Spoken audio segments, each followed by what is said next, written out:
Hello everyone, welcome back to our channel toppers target. I hope आप सब अच्छे होंगे और आप सबकी प्रिपरेशन भी अच्छे से चल रही होगी। जैसा कि आप सब जानते हैं, जो आपका सीटेट का एग्जाम है वो 20 अगस्त को होने वाला है, तो उसी को कंसीडर करते हुए हम आपके लिए लेकर आए हैं साइंस की मोस्ट इंपॉर्टेंट क्वेश्चन जो आपके एग्जाम्स में आपको हेल्प करेंगे। टाइम वेस्ट ना करते हुए अपने सेशन को स्टार्ट करते हैं। आई होप आप इस वीडियो को एंड तक देखें और आप अपने एग्जाम्स में अच्छा स्कोर करें। So let's start. So question first is barium sulfate is less soluble in water due to। जो बेरियम सल्फेट है वो वाटर के अंदर लेस सॉल्युबल होता है, किस वजह से?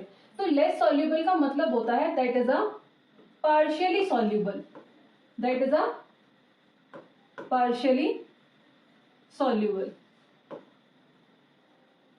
पार्शियली सॉल्युबल मीन्स कि वो क्या फॉर्म करता है, वो पीपीटी फॉर्म करता है। तो जो बेरियम सल्फेट है वो वाटर के अंदर लेस सॉल्युबल किस वजह से है? तो जो बेरियम सल्फेट का जो फॉर्मूला होता है दैट इज BeSO4। ये क्या होता है? एक तरह का white crystalline solid.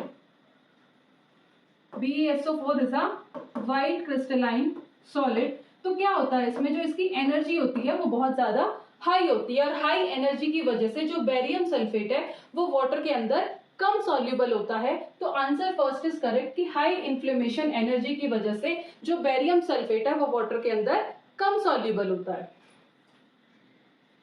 Question number second is what is the name of that system which uses radioactivity to decide the period of materials of prehistoric period. उस सिस्टम का नाम बताना है जो प्री हिस्टोरिक पीरियड्स में material के period को decide करने के लिए हम कौन सी रेडियो एक्टिविटी का यूज करते थे।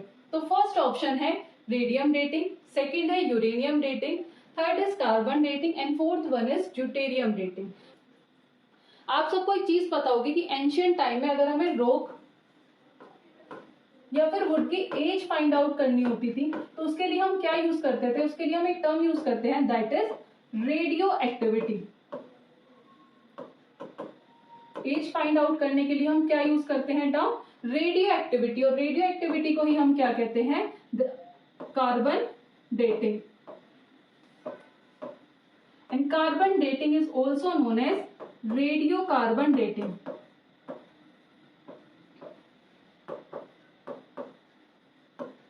Radio carbon dating. अगर ऑप्शन में कार्बन डेटिंग नहीं है तो आप मार्क करोगे radiocarbon dating. So answer third is correct, carbon dating. Question number third is cement is made hard with. कि सीमेंट हार्ड किस वजह से होता है? तो फर्स्ट ऑप्शन है आपका dehydration, second is hydration and dissociation of water, third is dissociation of water and fourth one is polymerization. तो सीमेंट हमारा हार्ड किस वजह से होता है? जब वो वाटर के कांटेक्ट में आता है। तो फर्स्ट है आपका डिहाइड्रेशन। डिहाइड्रेशन बेसिकली क्या होता है? जब हमारी बॉडी में वाटर की कमी हो जाती है जिसे हम कहते हैं डिहाइड्रेशन। सेकेंड ऑप्शन आता है hydration and dissociation of water. Hydration मतलब किसी वाटर को एब्जॉर्ब करना। सो सीमेंट किस वजह से हार्ड होता है? जब वो वाटर के कांटेक्ट में आता है। तो सेकेंड ऑप्शन इज करेक्ट। अगर हम बात करें डिसोसिएशन ऑफ वाटर की, तो डिसोसिएशन ऑफ वाटर क्या होता है कि जब हम आयनिक कंपाउंड को वाटर के अंदर डिसॉल्व करते हैं तो आयंस क्या हो जाते हैं? एक दूसरे से अलग हो जाते हैं, यानी कि ब्रेक डाउन हो जाते हैं। तो उसे क्या कहते हैं हम? That is known as dissociation of water. Last आता है पॉलीमराइजेशन। पॉलीमराइजेशन क्या है? बेसिकली पॉलीमराइजेशन आपका होता है कि मोनोमर एक दूसरे के साथ जुड़ते हैं और एक लार्ज चेन फॉर्म करते हैं जिसे हम कहते हैं पॉलीमर। सो जो सीमेंट है वो हार्ड किस वजह से होगा? जब वो वाटर के कांटेक्ट में आएगा। So answer second is correct, hydration and dissociation of water.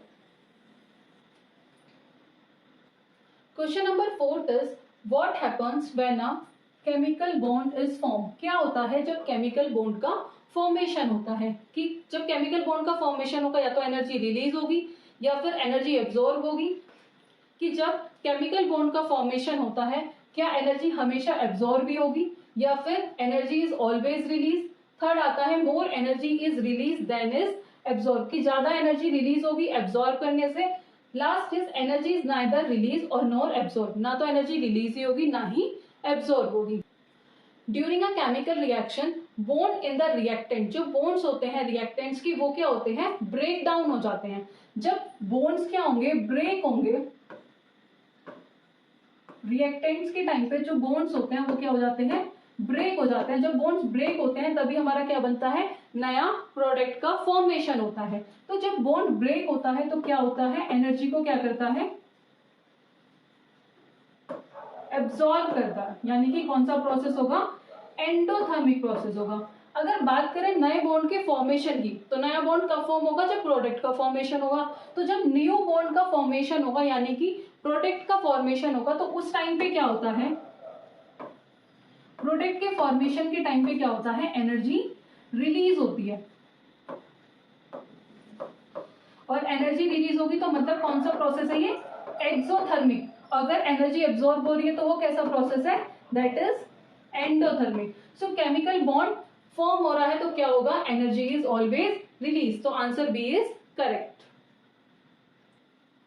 Question number 5 is which among the following is a carbohydrate, कि इनमें से कौन सा कार्बोहाइड्रेट है। तो कार्बोहाइड्रेट बेसिकली ऐसे कंपाउंड होते हैं जो कंटेन करते हैं कार्बन, हाइड्रोजन एंड ऑक्सीजन। सो अगर फर्स्ट ऑप्शन देखें तो फर्स्ट क्या है, नायलॉन। नायलॉन क्या है, एक तरह का क्या होता है, पॉलीमर होता है। पॉलीमर क्या होता है कि ऐसे पॉलीमर क्या होता है कि जब बहुत सारे मोनोमर एक साथ जुड़ के एक लार्ज चेन बनाते हैं जिसे हम क्या कहते हैं, पॉलीमर कहते हैं। नेक्स्ट आता है आपका केन शुगर। केन शुगर का जो फॉर्मूला होता है दैट इज C12H22O11। तो अभी जैसा हमने एक्सप्लेन करा था कि कार्बोहाइड्रेट ऐसे कंपाउंड जो हमें कंटेन कर रहे हैं कार्बन, हाइड्रोजन एंड ऑक्सीजन। तो इसके फॉर्मूले के अकॉर्डिंग तो इसमें कार्बन भी है, हाइड्रोजन भी है, ऑक्सीजन भी है। तो आंसर क्या हो गया आपका, केन शुगर। थर्ड आता है आपका टर्पेंटाइन। टर्पेंटाइन क्या होता है, एक तरह का ऑयल होता है जिसे हम सॉप्स वगैरह में यूज करते हैं। Next is hydrogen peroxide. Hydrogen peroxide भी क्या है, केमिकल कंपाउंड है जिसका फॉर्मूला होता है H2O2। So answer is cane sugar. Cane sugar is a carbohydrate. Question number 6 is in which of the following state maximum iron ore is found, कि इनमें से बताना है कि कौन सी स्टेट में सबसे ज्यादा आयरन ओर मिलता है। तो फर्स्ट ऑप्शन है आपका Orissa, second is Chhattisgarh, third है झारखंड, फोर्थ है आपका मध्य प्रदेश। तो उड़ीसा एक ऐसी स्टेट है जहां सबसे ज्यादा आयरन ओर पाए जाते हैं। तो ऑप्शन फर्स्ट इज करेक्ट, कि जो उड़ीसा है वो एक ऐसी स्टेट है जहां सबसे ज्यादा आयरन ओर पाए जाते हैं।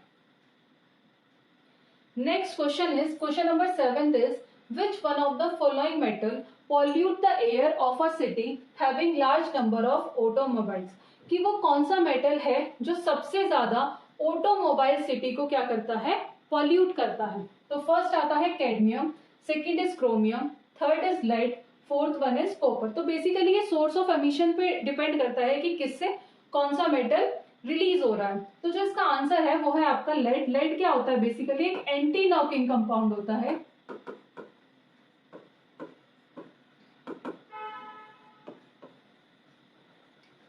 एंटी नॉकिंग कंपाउंड होता है जिसे हम पेट्रोल वगैरह में क्या करते हैं, यूज करते हैं उसकी क्वालिटी को इंप्रूव करने के लिए। तो जो लेड है वो सबसे ज्यादा लार्ज नंबर ऑफ ऑटोमोबाइल्स को, सिटीज को क्या करता है, बेसिकली पॉल्यूट करता है। Question number 8 is what is the chemical name of baking soda, की बेकिंग सोडा का केमिकल नेम क्या होता है। तो जो आपका फर्स्ट ऑप्शन है वो है sodium carbonate, second is sodium bicarbonate, third option is sodium nitrite and last one is sodium nitrate. So answer is sodium bicarbonate. Sodium bicarbonate is the chemical name of baking soda, जिसका chemical formula होता है NaHCO3.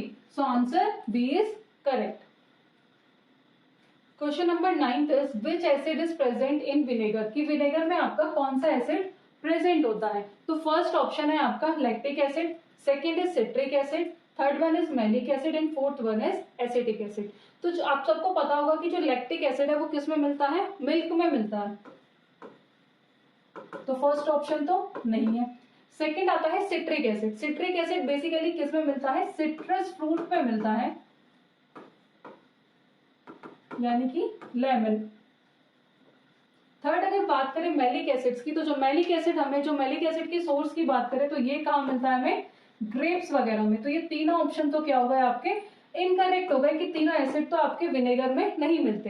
तो last option बचता है acetic acid. Acetic acid आपका कहाँ मिलता है, ये विनेगर में मिलता है जिसका केमिकल फॉर्मूला होता है CH3COOH। So answer fourth is correct, कि acetic acid is found in vinegar. Next question is which of the following gases involve in soft drink. की 4 गैसेस गिवन है, बताना है कि इनमें से कौन सी गैस है जो आपकी सॉफ्ट ड्रिंक्स में मिलती है। तो first option is oxygen, second is nitrogen, third one is carbon dioxide and last one is nitrous oxide. तो इसका जो आंसर है that is a carbon dioxide gas, जो कहाँ मिलती है, हमें सॉफ्ट ड्रिंक्स में मिलती है। आई होप आपको ये वीडियो पसंद आई होगी। फर्दर ऐसी वीडियोस के लिए आप हमारे चैनल से जुड़े रहिएगा और नोट्स या फिर क्वेश्चन जैसी चीज़ों के लिए भी आप हमारा टेलीग्राम ग्रुप ज्वाइन कर सकते हैं। Thank you for watching this video.